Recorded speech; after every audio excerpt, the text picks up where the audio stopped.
हरि ओम। आज श्रद्धेय स्वामी श्री राम सुखदास जी महाराज द्वारा लिखा हुआ एक निबंध पढ़ेंगे, जो कि वेद और श्रीमद् भगवत गीता के विषय में है। वेद नाम शुद्ध ज्ञान का है, जो परमात्मा से प्रकट हुआ। वेदाक्षर समुद्भवम, गीता के तीसरे श्लोक, तीसरे अध्याय के 15वें श्लोक में आता है। ब्राह्मणास्तेन वेदाश यज्ञाश विहिताः पुरा, गीता के 70वें अध्याय के 23वें श्लोक में आता है। वही ज्ञान आनुपूर्वी रूप से ऋक यजु आदि वेदों के रूप से संसार में प्रकट हुआ है। वेद भगवत रूप हैं, भगवान के रूप हैं, और भगवान वेद रूप हैं। उन वेदों का सार उपनिषद है, और उपनिषदों का सार श्रीमद् भगवत गीता है। वेद तो भगवान के निश्वास हैं। वेद भगवान के निश्वास हैं। यस्य निश्वसितम वेदाः, पर गीता भगवान की वाणी है। वेद और उपनिषद तो अधिकारी मनुष्यों के लिए हैं, पर गीता में मनुष्य मात्र का अधिकार है। कौरव पांडवों के इतिहास ग्रंथ महाभारत के अंतर्गत होने से इसके अधिकारी सभी हो सकते हैं। श्री वेद व्यास जी महाराज ने महाभारत रूप पंचम वेद की रचना भी इसलिए की थी कि मनुष्य मात्र को वेदों का ज्ञान प्राप्त हो सके। गीता में भगवान ने वेदों का बहुत आदर किया है और उनको अपना स्वरूप बताया है। पिता हंस जगतो ऋक साम यजुरेव च, 9वें अध्याय के 17वें श्लोक में आता है, जिसमें नियताक्षर वाले मंत्रों की ऋचाएं हैं, वह ऋग्वेद कहलाता है। नियताक्षर मंत्रों की ऋचाएं हैं, वही ऋग्वेद कहलाता है। जिसमें स्वरों सहित गाने में आने वाले मंत्र हैं, वह सामवेद कहलाता है। जिसमें अनियत्याक्षर वाले मंत्र हैं, वह यजुर्वेद कहलाता है। जिसमें अस्त्र शस्त्र भवन निर्माण आदि लौकिक विद्याओं का वर्णन करने वाले मंत्र हैं, वह अथर्ववेद कहलाता है। लौकिक विद्याओं का वर्णन होने से भगवान ने गीता में अथर्ववेद का नाम न लेकर केवल ऋग्वेद, सामवेद और यजुर्वेद, इन तीन वेदों का नाम लिया है। जैसे ऋक साम यजुरेव च 9वें अध्याय के 17वें श्लोक में, त्रय विद्या 9वें अध्याय के 20वें श्लोक में, और त्रयीधर्म नुप्रपन्ना 9वें अध्याय के 21वें श्लोक में आता है। भगवान ने वेदों में सामवेद को अपनी विभूति बताया है। वेदानाम सामवेदोस्मि, गीता के 10वें अध्याय के 22वें श्लोक में आता है। सामवेद में बृहत साम नामक एक गीति है, जिसमें इंद्र रूप परमेश्वर की स्तुति की गई है। सामवेद में बृहत साम नामक एक गीति है, जिसमें इंद्र रूप परमेश्वर की स्तुति की गई है। अतिरात्र याग में यह एक पृष्ठ स्तोत्र है। सामवेद में सबसे श्रेष्ठ होने के कारण इस बृहत साम को भी भगवान ने अपनी विभूति बताया है। बृहत साम तथा संब्राम गीता के 10वें अध्याय के 35वें श्लोक में आता है। सृष्टि में सबसे पहले प्रणव ओम प्रकट हुआ है। उस प्रणव की 3 मात्राएं हैं, अ उ म। इन तीनों मात्राओं से त्रिपदा गायत्री प्रकट हुई है। त्रिपदा गायत्री से ऋक साम और यजु, ये 3 वेद प्रकट हुए हैं। वेदों से शास्त्र पुराण आदि संपूर्ण वांग्मय जगत प्रकट हुआ है। इस दृष्टि से प्रणव सबका मूल है, और इसी के अंतर्गत गायत्री और संपूर्ण वेद हैं। अतः जितनी भी वैदिक क्रियाएं की जाती हैं, वे सब ओम का उच्चारण करके ही की जाती हैं। तस्मादोमित्युदाहृत्य ब्रह्मवादी नाम, गीता के 17वें अध्याय के 24वें श्लोक में आता है। जैसे गाय सांड के बिना फलवती नहीं होती, ऐसे ही वेद की जितनी ऋचाएं श्रुतियां हैं, वे सब ओम का उच्चारण किए बिना अभिष्ट फल देने वाली नहीं होती। गीता में भगवान ने प्रणव को भी अपना स्वरूप बताया है। गीरामस्म्येक कमक्षरम 10वें अध्याय के 25वें श्लोक में है। प्रणव सर्ववेदेषु 7वें अध्याय के 8वें श्लोक में है।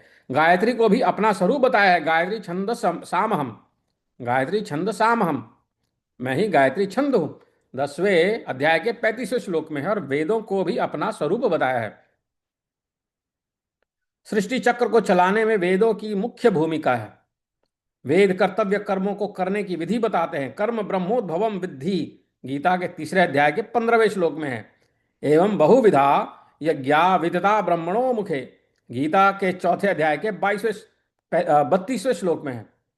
मनुष्य उन कर्तव्य कर्मों का विधि पूर्वक पालन करते हैं। कर्तव्य कर्मों के पालन से यज्ञ होता है, यज्ञ से वर्षा होती है, वर्षा से अन्न होता है, और अन्न से प्राणी उत्पन्न होते हैं, और उन प्राणियों में मनुष्य कर्तव्य कर्मों के पालन से यज्ञ करते हैं। इस तरह यह सृष्टि चक्र चल रहा है। अन्नाद भवन्ति भूतानि पर्जन्यादन्न संभव, यज्ञाद भवति पर्जन्यो यज्ञ कर्म समुद्भव। कर्म ब्रह्मोद्भवम विद्धि, ब्रह्माक्षर समुद्भवम, तस्मात् सर्वगतम ब्रह्म नित्यम यज्ञ प्रतिष्ठितम, गीता के 3 अध्याय के 14वें और 15वें श्लोक में आता है। भगवान गीता में कहते हैं कि ऊपर की ओर मूल वाले और नीचे की ओर शाखा वाले जिस संसार रूप अश्वत्थ वृक्ष को अव्यय कहते हैं, और वेद जिसके पत्ते हैं, उस संसार वृक्ष को जो जानता है वह संपूर्ण वेदों को जानने वाला है। ऊर्ध्वमूला मधा शाखम श्वत्थम प्रहुरव्ययम छंदांस यस्य पर्णानि यस्तम वेद स वेदवित्, गीता के 15वें अध्याय में पहला श्लोक है। संसार से विमुख होकर उसके मूल परमात्मा से अपनी अभिन्नता का अनुभव कर लेना ही वेदों का वास्तविक तात्पर्य जाना जाता है। संसार से विमुख होकर उसके मूल परमात्मा से अपनी अभिन्नता का अनुभव कर लेना ही वेदों का वास्तविक तात्पर्य जानना है। वेदों का अध्ययन करने मात्र से मनुष्य वेदों का विद्वान तो हो सकता है, पर यथार्थ तत्ववेत्ता नहीं। परंतु वेदों का अध्ययन न होने पर भी जिसको संसार से संबंध विच्छेद पूर्वक परमात्म तत्व का अनुभव हो गया है, वही वास्तव में वेदों के तात्पर्य को जानने वाला अर्थात अनुभव में लाने वाला वेद वक्ता है। यस्तम वेद स वेदविद, भगवान ने भी अपने को वेदांत का कर्ता अर्थात वेदों के निष्कर्ष का वक्ता और वेद वक्ता कहा है। गीता के 15वें अध्याय के 15वें श्लोक में कहते हैं, वेदांत कृद्वेद दवि देव चाहम, वेदांत कृद्वेद वेदांत कृद्वेद देव चाहम। इससे यह तात्पर्य निकलता है कि जिसने परमात्म तत्व का अनुभव कर लिया, ऐसे वेदवत्ता की भगवान के साथ एकता सधर्मता हो जाती है। मम साधर्म्य मागधा, गीता के 14वें अध्याय के 2 श्लोक में आता है।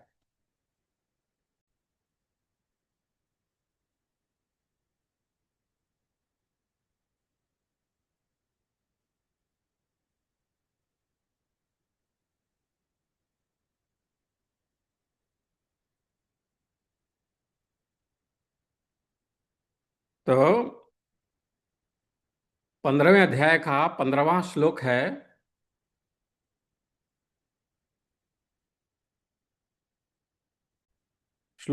सर्वस्य चाहम हृदि सन्निविष्टो मक्ता स्मृतिर्ज्ञान ज्ञानम पोहनम च, सर्वस्य चाहम हृदि सन्निविष्टो मक्ता स्मृतिर्ज्ञान मपोहनम च, वेदैश्च सर्वैरहमेव वेद्यो वेदांत कृद्वैद्य विदेव चाहम।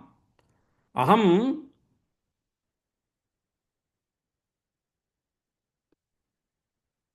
सर्वस्य चाहम हृदय सन्निविष्ट, पीछे के श्लोकों में अपनी विभूतियों का वर्णन करने के बाद अब भगवान यह रहस्य प्रकट करते हैं कि मैं स्वयं सब प्राणियों के हृदय में विद्यमान हूं। यद्यपि शरीर इंद्रियां मन बुद्धि आदि सभी स्थानों में भगवान विद्यमान है, तथापि हृदय में वे विशेष रूप से विद्यमान हैं। हृदय शरीर का प्रधान अंग है। सब प्रकार के भाव हृदय में ही होते हैं।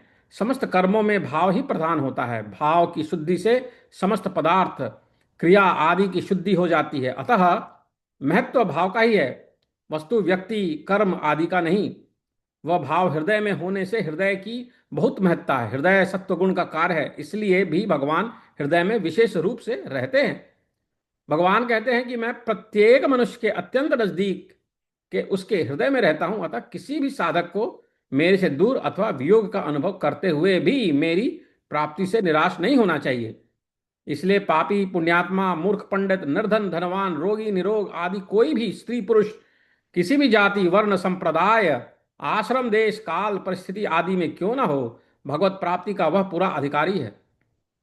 आवश्यकता केवल भगवत प्राप्ति की ऐसी तीव्र अभिलाषा, लगन, व्याकुलता की है जिसमें भगवत प्राप्ति के बिना रहा न जाए। परमात्मा सर्वव्यापी अर्थात सब जगह समान रूप से परिपूर्ण होने पर भी हृदय में प्राप्त होते हैं। जैसे गायक जैसे गाय के संपूर्ण शरीर में दुग्ध व्याप्त होने पर भी वह उसको उसके स्तनों से ही प्राप्त होता है, अथवा पृथ्वी में सर्वत्र जल रहने पर भी वह कुएं से ही या कुएं आदि से ही प्राप्त होता है, ऐसे सूर्य, चंद्र, अग्नि, पृथ्वी, वैश्वानर आदि सब में व्याप्त होने पर भी परमात्मा हृदय में व्याप्त होते हैं। सर्वस्य चाहम हृदय सन्निविष्ट।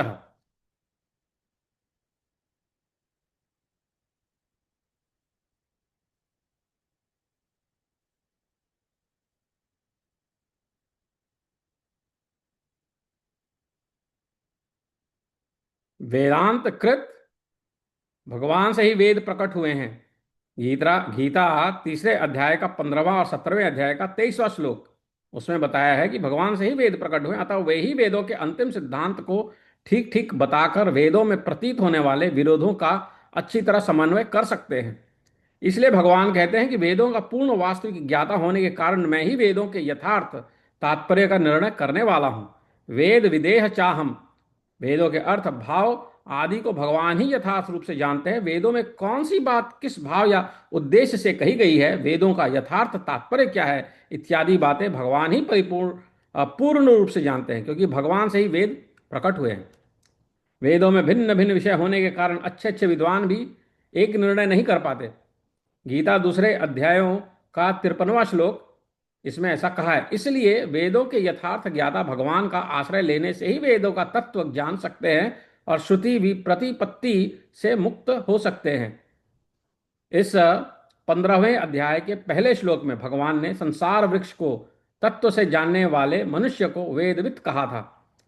अब इस श्लोक में भगवान स्वयं को वेदवित कहते हैं। इसका तात्पर्य यह है कि संसार के यथार्थ तत्व को जान लेने वाला महापुरुष भगवान से अभिन्न हो जाता है।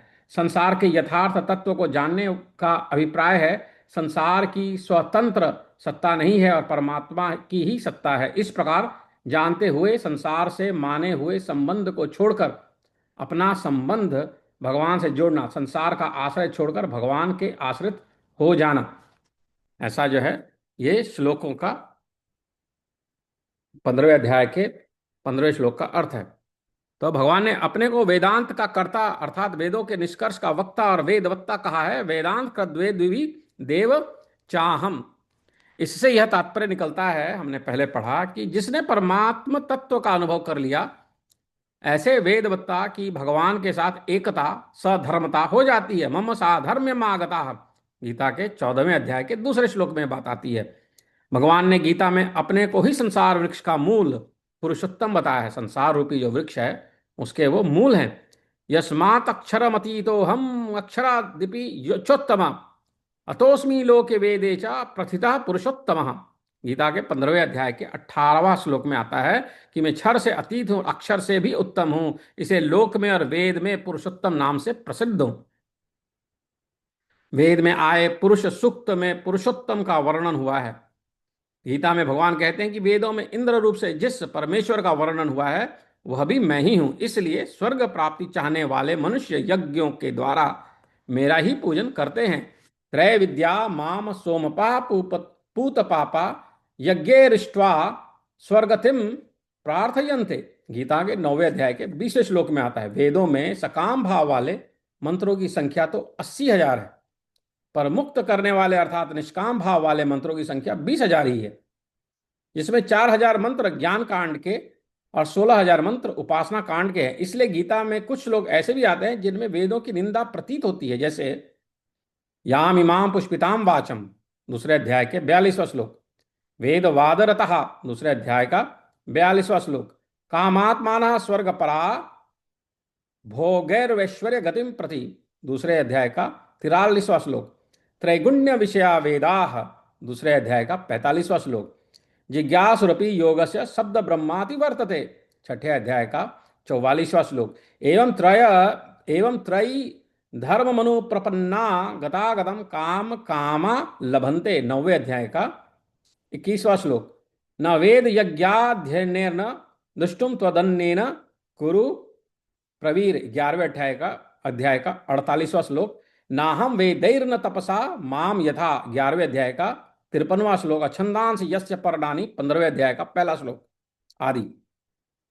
वास्तव में यह वेदों की निंदा नहीं है, प्रत्युत वेदों में आए सकाम भाव की निंदा है। वेदों में आए सकाम भाव की निंदा है, वेदों की निंदा नहीं है। संसार के मनुष्य प्रायः मृत्यु लोक के भोगों में ही लगे रहते हैं, परंतु उनमें भी जो विशेष बुद्धिमान कहलाते हैं, उनके हृदय में भी नाशवान वस्तुओं का महत्व रहने के कारण जब वे वेदों में कहे हुए सकाम कर्मों का तथा उनके फल का वर्णन सुनते हैं, तब वे वेदों में श्रद्धा विश्वास होने के कारण यहाँ के भोगों की इतनी परवाह न करके स्वर्ग प्राप्ति के लिए वेदों में वर्णित यज्ञों के अनुष्ठान में लग जाते हैं।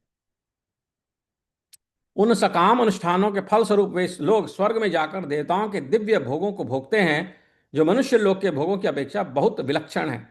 वे लोग स्वर्ग के प्रापक जिन पुण्यों के फलस्वरूप स्वर्ग में जाते हैं, उन पुण्यों के समाप्त होने पर वे पुनः मृत्यु लोक में लौट आते हैं। तेतम भुक्त्वा स्वर्ग लोकम विशालम क्षीणे पुण्य मर्त्य लोकम विशंति, गीता के 9वें अध्याय के 21वें श्लोक में आता है।